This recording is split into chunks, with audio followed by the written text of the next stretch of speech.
Hi guys, in this video I'll show you how to use VLOOKUP in Excel.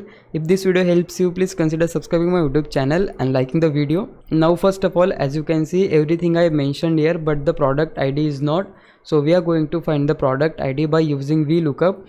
The product ID is on the sheet number 2 and it doesn't matter if your value is on the same sheet, you can still use the VLOOKUP. To use VLOOKUP, you just need to select the box from where your values are going to start from. Once you select the box, just type equal to sign, then type VLOOKUP, then add bracket, and now we need to select the list of which we need to find the values for.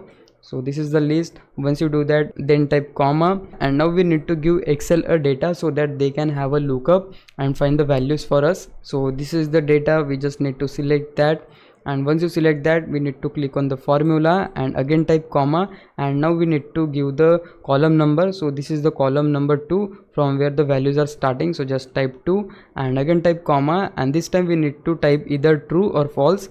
True is for approximate match and false is for exact match. So in my case I have typed exactly, so I just going with false so that they can find exact match. Once you done that, just complete your bracket and hit enter, and boom, there you go, we have got our product ID by using VLOOKUP. And this is that simple. Now it's your time to repay me. For that you can just subscribe my YouTube channel, I would really appreciate it.